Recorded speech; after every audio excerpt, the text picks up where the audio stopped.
ये सारे के सारे हाथ मलते रह जाएंगे। इन जमातों के साथ जो बहुत खुश हो रहे हैं और शादियाने बजा रहे हैं, इनके साथ भी जो होने जा रहा है, इनकी सोच है। एक बात इमरान खान की आप देखें, इनको भी किसी काबिल नहीं छोड़ा। इनका सुप्रीमो जो लंदन में बैठ के सजा याफ्ता है, जो कंट्रोल करके, ये तो इन्होंने लोगों की आंखों में धूल झोली है। अभी देखें ये $400 पे पहुंचेगा। अस्सलाम वालेकुम नाजरीन, आज एक प्रोग्राम में लतीफ खोसा ने इम्पोर्टेड सरकार की नाअहली और जाहलियत की वजह से पाकिस्तान पर मंडलाते एक खतरे से आगाह कर दिया और एक बहुत बुरी खबर सुना दी। आइए पहले उनकी गुफ्तगू सुनते हैं, फिर इस पर बात करते हैं। खोसा साहब, इस बजट से आम आदमी की जिंदगी को कोई फर्क पड़ेगा पॉजिटिव वे में? अगर मैं आपसे पूछूं, क्या ये पीडीएम की 13 जमाती जो हुकूमत है, इत्तेहाद है, क्या इन्होंने ये इलेक्शंस के लिए बजट दिया है? सियासी बजट है, अवामी बजट है? आपकी क्या राय है इस पे? देखें, 14.5 खरब का जो बजट दिया है, इसमें 7 खरब और 500 अरब रुपया खसारे का बजट है। और इसमें जो है 9 खरब और 700 अरब का जो है टैक्सेस एफबीआर ने वसूल करने हैं, जिसमें 200 अरब इजाफी है पिछले साल से। और अगर आप इसकी जीडीपी की रेशो देखें इस वक्त की, तो 0.29 की जीडीपी की रेशो है, जो आबादी भी 1.92। आप इसको समझ रहे हैं सही? 0.29 करोड़ जो माहिरीन है वो इसको नेगेटिव में रेट कर रहे हैं। वो कह रहे हैं ये सिर्फ पॉजिटिव में दिखाया गया है अवाम को बेवकूफ बनाने के लिए। ये नहीं, मगर क्या है, इन्होंने कहा था कि 3% की जीडीपी ग्रोथ होगी। 3% की बजाय ये 0.29 जो इनके ऑफिशियल फिगर्स हैं। चले मैं ऑफिशियल फिगर्स पर ही ले लेता हूँ, अदरवाइज तो आपने ठीक कहा, आवाम की आपने बात सुनाई, जमहूर तो रुल गई है। जमहूरियत का इन फिगरेटिव जगलरी से कोई दखल अमल नहीं है। ये अददी जो हेरा फेरी है ना, ये तो सारे बाबू लोगों के लिए होती है जो बजट बनाते हैं। इस बजट से आवाम क्या समझ सकती है कि ये क्या करने जा रहे हैं और क्या कर रहे हैं?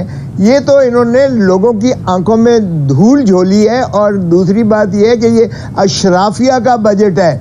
यार, मुझे समझ नहीं आती है, आप कैसे आवाम बेचारी समझती है कि हमारे हमदर्द वहाँ बैठे हैं, और जो कभी अपनी सब्जी लेने नहीं गए, जिनको दाल चाले भाव का पता ही नहीं है, जो प्याज का, टमाटर का, भिंडी का, गोश्त का, दूध का, अंडे का, जिनको भाव कभी खरीदा ही नहीं है, जिन्होंने जाके मंडी में, उनको क्या पता हो कि क्या आग लगी हुई है मंडी में, जो है वो लोग किस तरह से जो है बेचारे अपना कस्म पुर्सी के आलम में है। आलमान उनका तो जो है वो दस्तरस नहीं है। और आप हैरान होंगे कि इस वक्त आधी से ज्यादा पाकिस्तान की जो है वो गुर्बत की दहलीज से नीचे चली गई है। 2 वक्त की रोटी मुयस्सर नहीं है उनको, और ये बातें कर रहे हैं या आसमान की बातें कर रहे हैं। ये यकीन कीजिएगा कि अभी देखें ये $400 पे पहुंचेगा।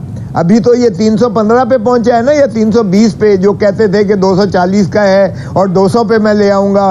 ये माशाल्लाह इसहाक डार साहब जब तशरीफ लाए थे तो इन्होंने कहा था 200 पे मैं लेके आऊंगा इस डॉलर को, और अभी तो 350 तकरीबन हो गया है। और ये देखना, आप आगे देखें जरा, पीपल्स पार्टी भी इस सब में बराबर की शरीक नहीं है। 400 पे जाएगा, ये सब कुछ होता जा रहा है, पीपल्स पार्टी फिर भी बैठी हुई है, हर तरह का इकदाम एक्सेप्ट कर रही है, उन्हें हर चीज काबिल कबूल है, क्योंकि वो इक्तदार में बैठे हुए हैं, भले डॉलर 400 पे पहुंच जाए। देखें, आप मेरी दुखती रग पर हमेशा हाथ रखती हैं, और सारे ही तकरीबन ये मुझे छेड़ते हैं इस किस्म का। देखें, ये जो फैसला साज हैं इस वक्त, इनका सुप्रीमो जो लंदन में बैठ के सजा याफ्ता है, जो कंट्रोल करके सारा कुछ जो है इस हुकूमत को चला रहे हैं, तो हुकूमत अगर इस तरह से चलनी है तो फिर आपके अवाम को तो फिर अल्लाह ही हाफिज है, फिर तो रुल गई अवाम। और जहां तक ताल्लुक है इलेक्शन का, देखिए इलेक्शन का जमहूर के पास जाना आपका लाजिम है। 48 अरब जो इन्होंने रखे हैं। मुझे एक बात बताएं, डार साहब ने किस पर्सपेक्टिव में बात की है कि अगर इलेक्शन नहीं होते तो कोई गैर आईनी नहीं है ये बात? मुझे तो ये मंतक समझ में नहीं आई डार साहब की। देखिए, ये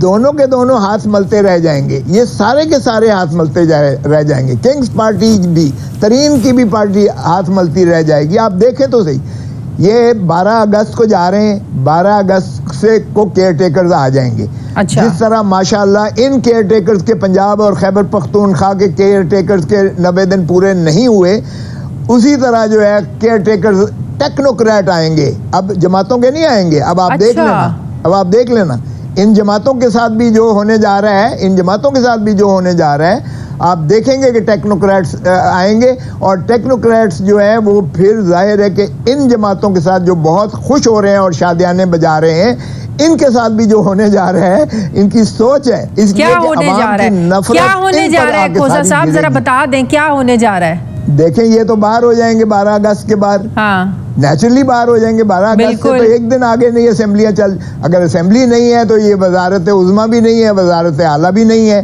ठीक हो गया। वो 2 सूबे जो बाकी रह गए उनमें नहीं होगी हुकूमत, अब आ जाएंगे केयर टेकर। आप लिख लें, केयर टेकर जो है आपके बनेंगे टेक्नोक्रेट्स, किसी और की मर्जी के बनेंगे। अच्छा। और टेक्नोक्रेट्स बन के फिर इन पे भी वही होगा। तो इसका मतलब है केयर टेकर सेटअप राजा रियाज और शहबाज शरीफ की मुशावरत से नहीं बनना। अरे बाबा, आपको ख्याल है कि राजा रियाज और ये जो है अपना माशाल्लाह शहबाज शरीफ साहब बनाते हैं? बाहर कैफ जाने दें, ना करें, आप पर भी हर्फ आएगा, मुझ पे भी आ जाएगा। केयर टेकर जो है न्यूट्रल टेक्नोक्रेट्स बनेंगे। टेक्नोक्रेट्स बन के वो फिर इनके साथ भी जो होने जा रहा है ना, बाद में लेवल प्लेइंग फील्ड हो जाएगी। लेवल प्लेइंग फील्ड में फिर ये 90 दिन या 60 दिन जो भी होगा, ये फिर आगे उसी तरह जाएंगे माशाल्लाह जिस तरह पहले जाते रहे। और नहीं तो ये सेटअप टेक्नोक्रेट्स का सेटअप लंबा चलेगा, छोड़ी नहीं है। टेक्नोक्रेट्स का सेटअप लंबा जा रहा है।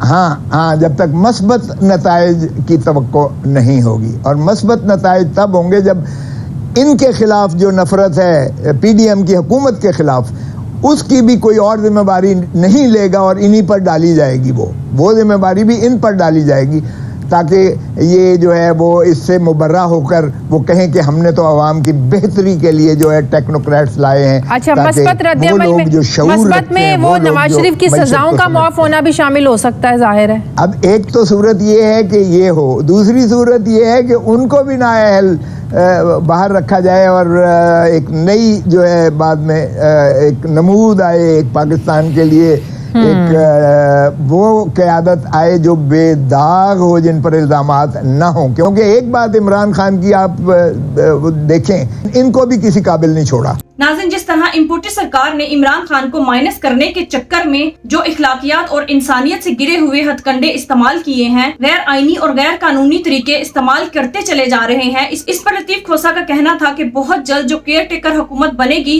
वो आर्जी तौर पर केयर टेकर नहीं बल्कि टेक्नोक्रेट की हुकूमत होगी और वो कभी इलेक्शंस नहीं करवाएगी और टेक्नोक्रेट हुकूमत बनने की वजह से ये सब हाथ मलते रह जाएंगे। नाज़रीन, इस इम्पोर्टेड हुकूमत ने कुर्सी और पैसे की हवस में पाकिस्तान को इस नहज पर लाकर खड़ा कर दिया है कि पाकिस्तान सियासी और मुआशी तौर पर माजूर होकर रह गया है। नाज़रीन, आपने लतीफ खोसा की गुफ्तगू सुनी, आपके इस बारे में क्या राय है कमेंट में जरूर बताइएगा। अगली वीडियो में मिलते हैं, तब तक के लिए अल्लाह हाफिज।